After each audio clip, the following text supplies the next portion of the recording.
Here's the president yesterday. No religion is responsible for terrorism. People are responsible for violence and terrorism. And, listen, and the way we solve this terrorism problem, the president says we just, go out and get them some jobs. And he says, by the way, there's a misconception that Islam is somehow inherently violent. I didn't know that anybody was really saying that. Listen, help us understand all this. Lieutenant Colonel Tony Shaffer, former CIA-trained senior intelligence officer, New York Times best-selling author of Operation Dark Heart, Spycraft, Special Operations at the front lines of Afghanistan. Good to have you. Hey, good to be on, Brian. Thanks for having me. All right, so now the president, he thinks it all would be better if we would just go out and hug the terrorists and give them jobs. Well, to me, Brian, this was completely insane. He created a straw man, which does not exist. And then what really would have infuriated me... Start with that straw man, then. What's the straw man? The straw man is that all of society, all of our media is constantly bashing the Muslims and the religion. It's not true. Completely false, completely a false, purposeful misinterpretation. When we use the term radical Islam, we are talking about a subset of Islam, right? Exactly, and that was my point I was about to make, is that by the way he did this, he lumped all of the moderate Muslims, those who exist within our society, he lumped them all in with the terrorists. So it's kind of like, hey, they're all one big group, and they're all really good. So what he did is he further diffused the whole issue and made it so that even those who are loyal Muslims who believe in God, do not pick up violence, now they're lumped in with the terrorists. It was totally insane. Over at the State Department, they would say, well, you're not picking up the nuance of our argument. Apparently, I'm not nuanced enough to understand that first, a lot of these folks, and the president actually contradicted himself if you listen carefully, Brian. He actually said, hey, a lot of these guys came from very wealthy families. He mentioned, bin Laden by name. Several others, to include Nidal Hassan and others, have all been from very, very good backgrounds. It wasn't a jobs issue, for example. But then he goes back and he circles back and contradicts himself by saying, well, they all just really need jobs, and it's economic development. It's not.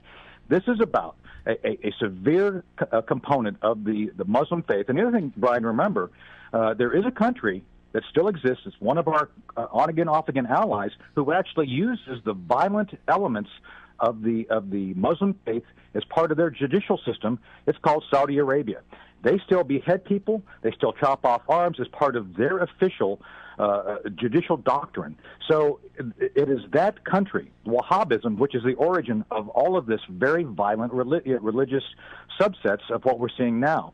And this is where he completely missed the point. Yeah.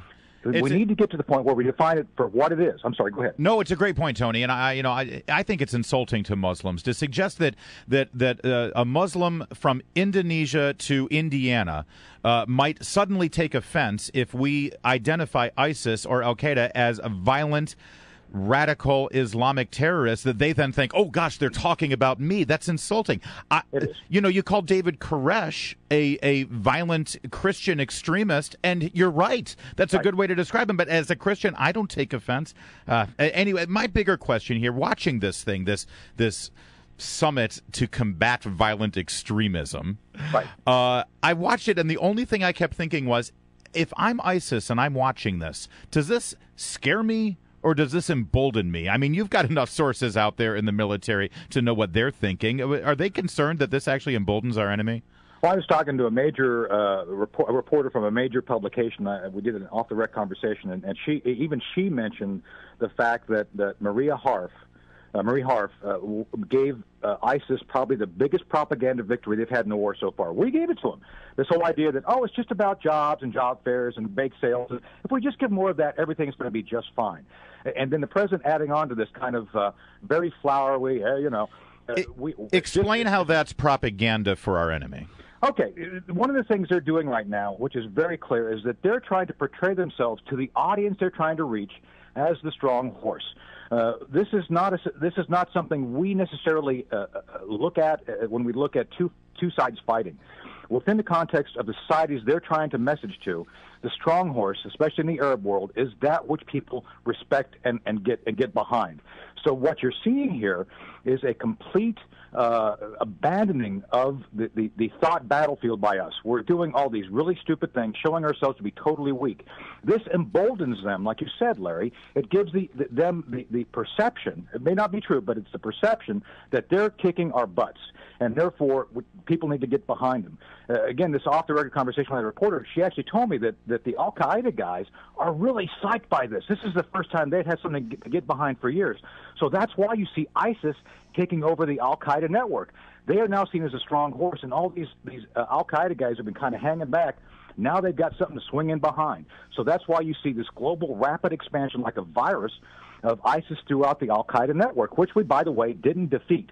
So now by the fact we didn't defeat the network, this virus is taking charge of the network, and it's giving it real momentum. So the Harf thing, the President Obama thing, continues to allow them to hide in plain sight, be the strong horse, and show that they are dominating both the ideological and physical battle space. That's why this is bad. All right, I want to talk about people being emboldened. It would seem that if I were a Russian, I would be pretty emboldened right now, given the fact that they are just, they call a ceasefire and then they continue to fight and they continue to be bad actors in Ukraine and other parts of the world. They've been flying their Bear bombers and doing incursions into airspace. What is going on with the Russians, and why is it that they feel that they can just run roughshod over the entire world? Because they can, because no one's standing up to them. Exactly. Nobody who's willing to stand up to these guys. Exactly. So when we talk tough, and this is another example of the State Department talking tough and doing absolutely nothing to back it up. There's now talk of arming them. For goodness sake, we should have armed them a long time ago. I don't want to do tit for tat, but Vladimir Putin has had a long game that he's playing. He's not been deterred from it, and the moment he saw when we didn't do anything to stop him from taking the Crimea, it was like, hey, Sally, bar the door, we're moving out. And he's doing it. And this whole thing, he's playing the same game as the Iranians. He's buying time. He loses nothing by negotiating, by creating a treaty like this, for creating a ceasefire, and then violating it within hours. Like, oh, okay, let's just keep moving. No one has actually stood up to him. And as much as I'm not a neocon, I'm not one of those that says we have to use military force every time, this is the time we need to use it. Yeah. We don't have to be the ones directing it, but we have to bolster NATO.